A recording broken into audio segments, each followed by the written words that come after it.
Hey, all my Aquarius friends. Welcome to my YouTube channel. My name is Teri Hunter. I'm an intuitive astrologer, and I'm here today with your January 2025 monthly horoscope. This horoscope is based on whole sign Western astrology. So when I'm talking about Aquarius, I'm referring to Aquarius rising. That's the first house and dictating the landscape of the chart. If you don't know your rising sign, you'll want to go to any one of the free birth calculators on the internet. You just need your exact time of birth and location to determine that information. When I refer to a day and a time, it's based on the Pacific time zone, so please adjust for your location. I'm going to pull the chart up because the month starts off with Pluto in your first house, making an opposition to your seventh house. So here we see Pluto is at 1 degree.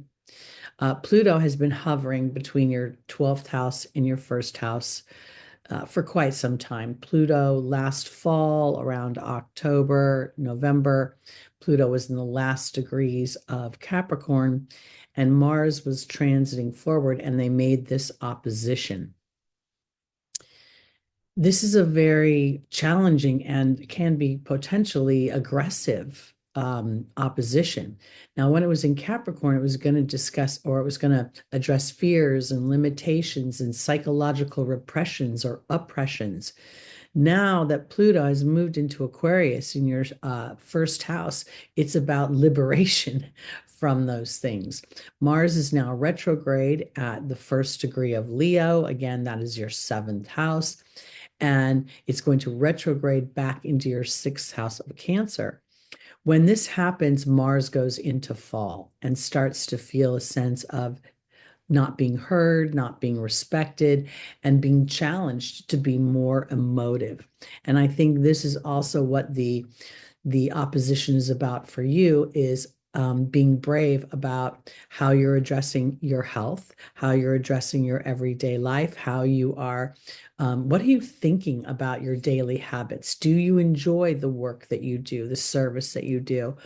Um, Mars is going to move back all the way to 17 degrees. That's going to last until February and then move forward again. And that's going to create another opposition with Pluto. So this is going to be sort of a theme of the year is the transformation of your work and health sector and the relationships that you have. And do they foster peace? Do they foster harmony? Are they aligned? Are you being seen? And are you being able to express yourself authentically in those relationships? That's the Leo energy. Let me click off of Pluto. So while Mars is retrograde, we also have Jupiter retrograde and Uranus is retrograde. Jupiter is retrograde in your fifth house of romance, of personal pleasure and fun, giving you an opportunity to really see if that is actually expansive or if it's limiting, if it's allowing for the diversity and the abundant curiosity that you might have about the things that you want to enjoy and explore. Jupiter is technically in detriment in Gemini, yet I think Jupiter's a natural world traveler. So Jupiter's challenge in Gemini is to really get down to the details of things, to not look too broadly at something or to, what the possibilities can be, but to get down into the valley of everyday life and everyday thinking. The other thing that's going on is Taurus in your fourth house I'm sorry, Uranus in Taurus in your fourth house has been at 23 degrees since December 19th. It's going to remain at 23 degrees until March 12th of 2025. This is absolutely, I think, hugely significant. Again, the first 3 months of the year sort of being dominated by this energy in your fourth house of home, wanting liberation, wanting to the 2.0 version, to integrate your history, to allow your talents to be birthed into a place that brings enjoyment and pleasure and satisfaction for you. So, and this is to me, Uranus is making a favorable, fairly, well, not right now, but Uranus has been hovering in a trine with Pluto. And while they're a little bit out of orb, as Uranus does move forward, they will reconnect in that trine. So there is the potential for a psychological liberation in some way of anything that has held you back due to how you were raised and your family experience, whether it be good or bad. It just, we all have an imprint. I also want to mention that the nodes are going to change signs. So they basically hover at the 0 degree for the first half of the month, with the North Node being in Aries, Aries being your third house of thought, of speech, of your neighborhood, your community. Again, your sort of your everyday life, because it rules our everyday communications. And then we see that the South Node has been in Libra, and that's been in your ninth house. So it's giving you an opportunity to really let go or to integrate, as I like to put, any beliefs that don't create harmony, peace, balance, a sense of fairness for you and those around you. On the 3rd, Venus enters her exaltation in Pisces. And I think that this is fabulous because Pisces is your second house of your skills, of your voice. You honestly could be a great singer, Aquarius, with a second house Pisces. It's a very creative energy. It's also an energy where sometimes you don't see your talents and skills. You may feel like they're invisible. But now that Venus has entered the exaltation, this is very favorable because as the year progresses, the first through the end of winter and spring, Venus is going to move through exaltation, move into Aries for about a minute.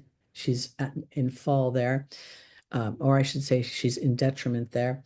And then she's going to retrograde back into Pisces. And at that time, Mercury will have met up in Pisces as well. So there's going to be a stellium that's going to grow between, say, February, March, and even into April in your second house. And it could be a very great time to take advantage of that energy. And I think that the opposition between Mars and Pluto, sort of as you reconcile that, it can support what the epiphanies that you have, the integrations that you have of your own psychological awareness could support that. And I say that because we see a finger of God in transit in your second house, meaning that there is what we call a yod. I call it a transit yod.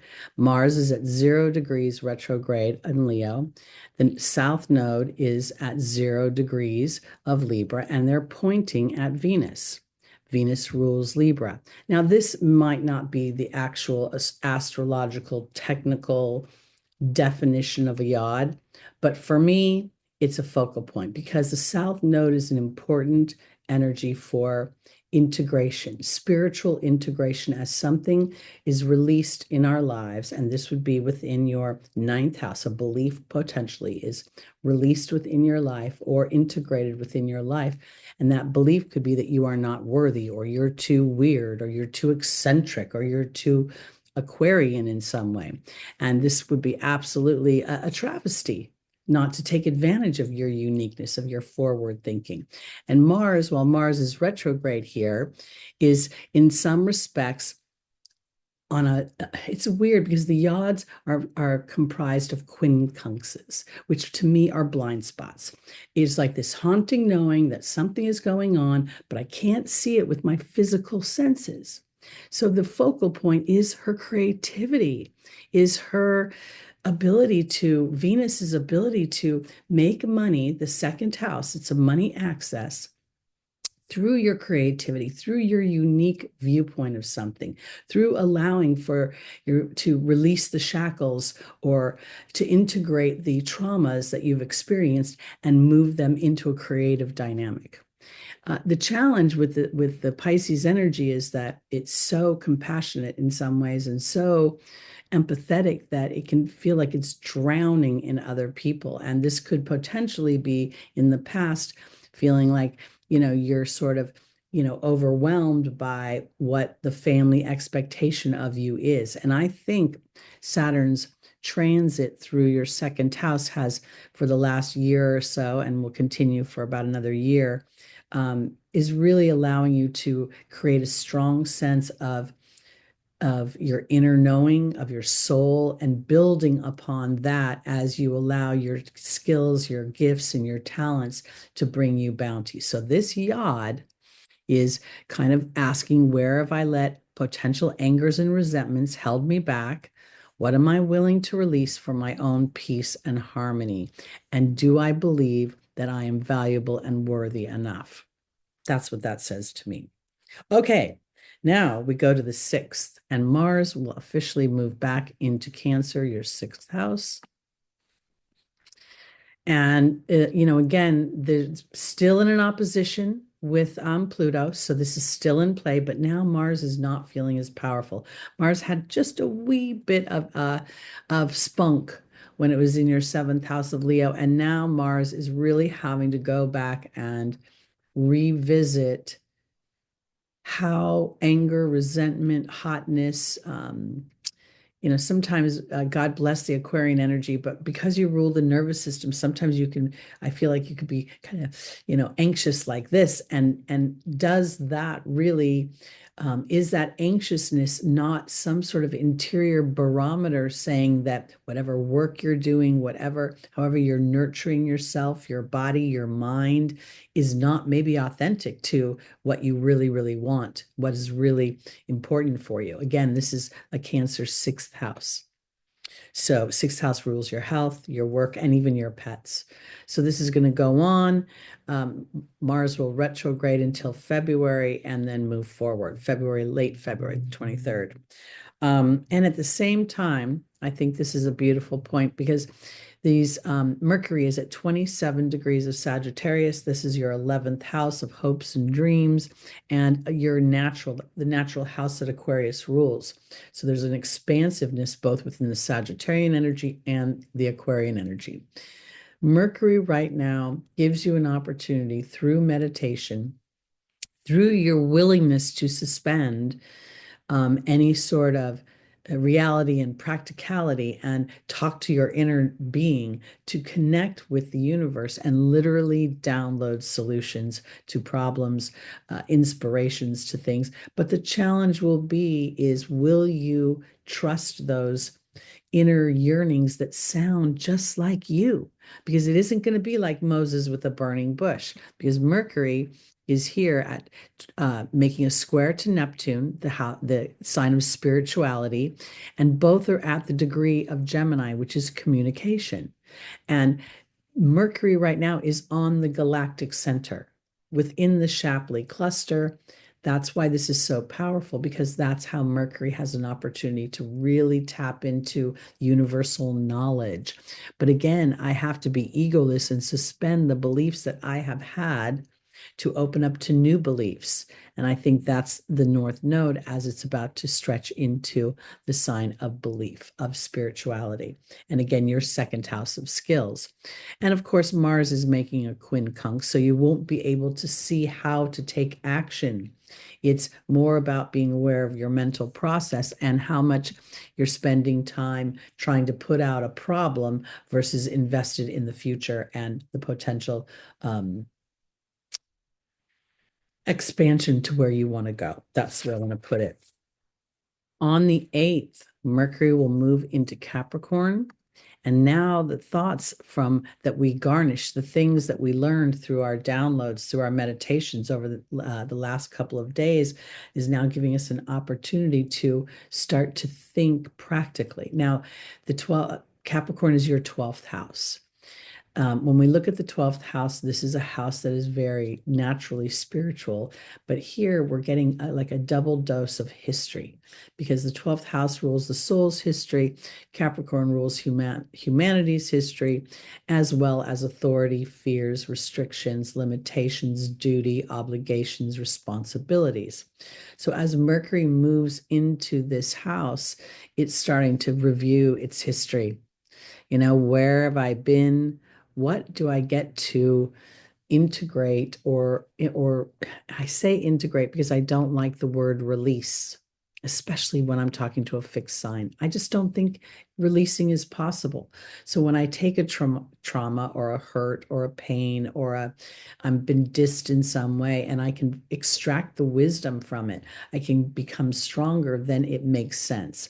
And I think that's what you're being tasked to do as Mercury transits through your 12th house.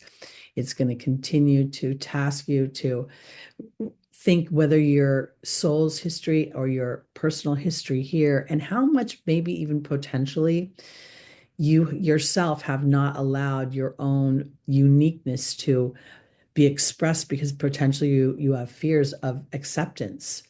And Mercury is going to review that and want to move your story forward. And I do think that as a world community, we are becoming more and more accepting of the unique expressions and then finding the tribes that we align with. And so I think that's an opportunity that, so as you stretch yourself and as you review your history, you can start to literally liberate yourself. Your ruling planet in the sign of Taurus is trying to move something out from your home environment that stuck to you psychologically and held you back.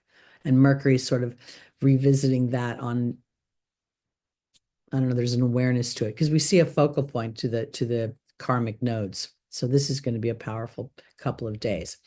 What's the other thing? Oh, the nodes are going to change to the Pisces Virgo axis. This is your second and eighth house. The North Node moving into your second house is really going to continue to inspire you to birth a part of yourself, to come out from the, your bedroom, come out from out of the dark and into the light of your own expression. And if there are hurts and pains or traumas that you've experienced, they can be reconciled through creativity and whatever you enjoy in the way of creative endeavors. Now, the South Node is going to move into your eighth house of other people's money, Virgo. So it's going to be very, I think this could be potentially a challenging time because there's a sense of suffering.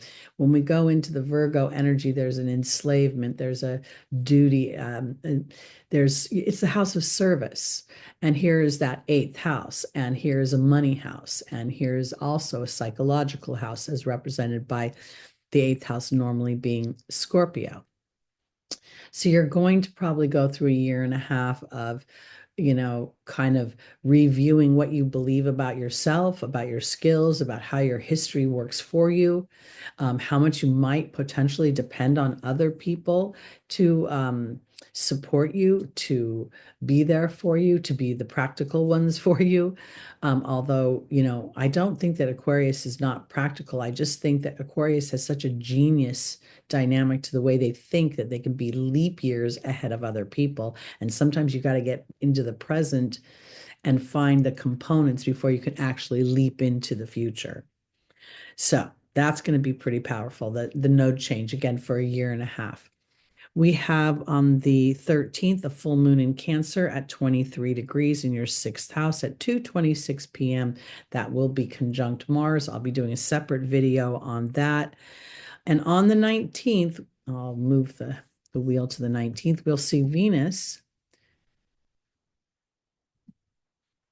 come into a conjunction with Saturn in your second house, making a sextile to Mercury.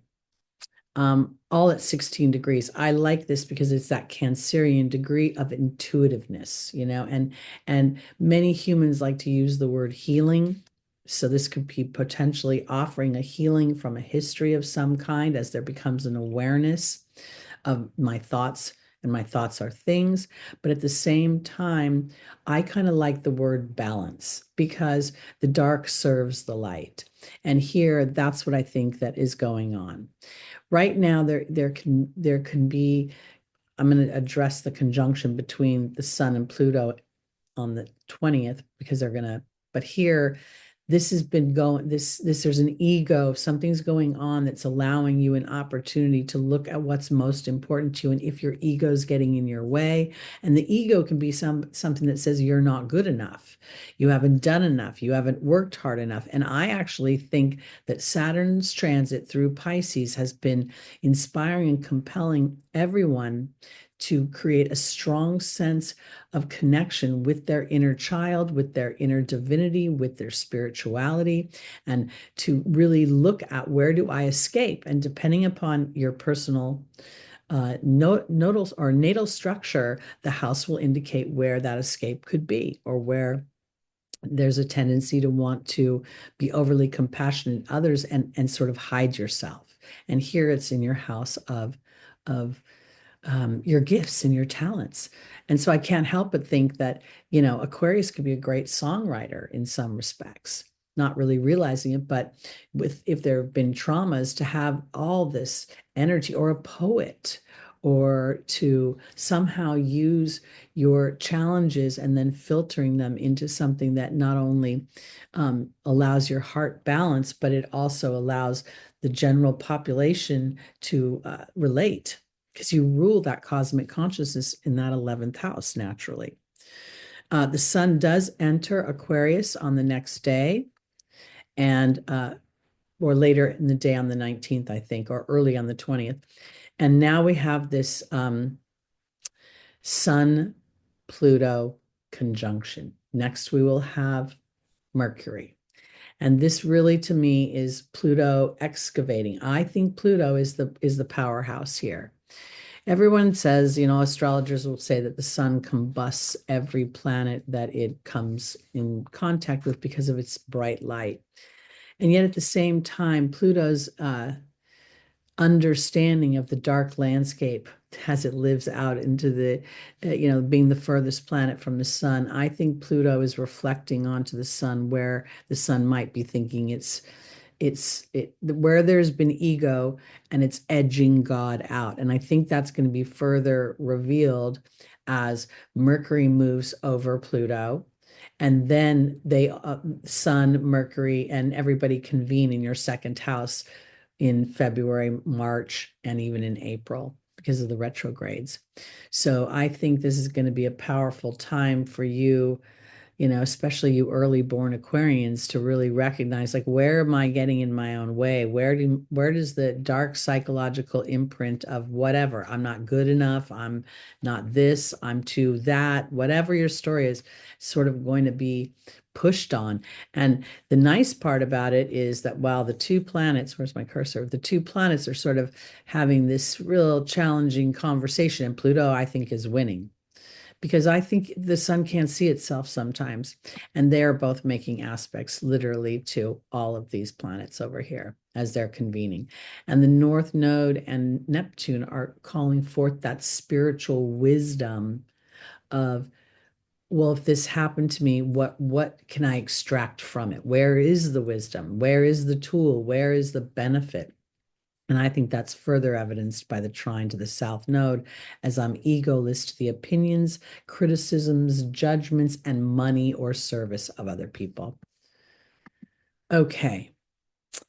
Now we go to the 25th, and Mars is still retrograde, but it is now making a trine to Venus. And this is in, again, your second house and your sixth house. And I think that this is an opportunity for whatever Aquarius loves and is interested in, okay? Whatever gets your creative juices flowing. You may have a very mechanical, technological mind. Great, not a problem. But applying your creativity to that, or you could be an engineer, you could be a banker, a financer. I mean, it doesn't have to be music and art and poetry. People can be creative in so many other ways. So I think that this Mars retrograde is giving and complementing Venus and Neptune and Saturn as well, is giving me an opportunity to really kind of review what's important to me, what I value, where I want to go, what I'm willing to do in the way of discomfort to get where I want to go. Because Mars has to be more emotive here, not only to other people, but to be aware of his own emotions here. that sixth house is the house of your everyday activities, how you wake up, what you do in the morning, and how your day rolls. And having it be the sign of Cancer, to me, is allowing the intuitive part that the genius of Aquarius deserves to be represented, birthed, and allowed to grow. And I think this is supportive for awareness, for some kind of liberation. Yes, the monkey mind can get in the way here at 26 degrees of Capricorn, but the genius of the very strong Uranus, just standing 5 times stronger than ever in the sky, is complementing as it liberates. This is your ruling planet. So that's very powerful.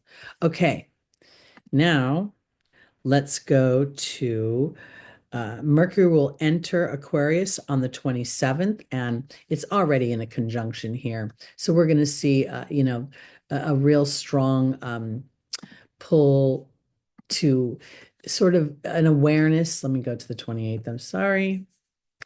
An awareness of this fight between the monkey mind, the psychological imprint, and even some fears and trepidations that get stoked as a result of expectations. I say that because the second house, when I look at my sense of self-worth, there's an expectation. And if I'm birthing something creative, then the expectation is that the audience will validate me. And so this may be a push-pull of like Mercury representing the audience and Pluto compelling you to go to self. If you like it, whatever you're birthing will find its natural tribe of people to appreciate it. That's why I want to say that. Okay. We will have a new moon in Aquarius on the 29th. I'll be doing a separate video on that. Let's go to the 30th, and this is where we see Uranus go direct. Now, Uranus is not moved. It's just standing there. It's almost like it goes from this to that. And it is literally going to stay at that degree until March. So I think this is really powerful because, again, it is your ruling planet. And it is making favorable aspects to the nodes and will continue to do that. Okay, and then the last day of the month, we see that Venus and Neptune are in an exact conjunction. This feels a bit dreamy to me, honestly.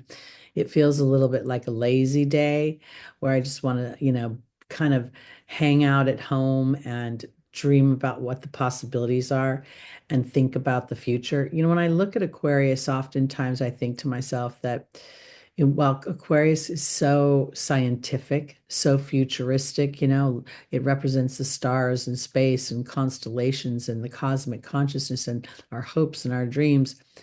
It also has this, because it represents our hopes and our dreams and future potentials, there is a super dreamy part of Aquarius. And this is a day I think you might be feeling that more than normal. So enjoy that last day of the month. I'm going to stop my share now. It's going to be a very eventful 2025. I absolutely think that the last few years of this particular decade are going to reveal things that will set the tone for the 30s. So being mindful and setting intentions and being sure to connect with the soul, your own soul, is so incredibly important. So I hope that you enjoyed this video. Please like, please subscribe, please share, please come back. There'll be so much more content. And at the end of the video, there's going to be a link to your yearly horoscope where I went month by month and gave you some of the highlights for 2025. And then your love and money tarot card reading for January. That's by sun sign. All right, everybody, I'll see you soon. Thanks so much.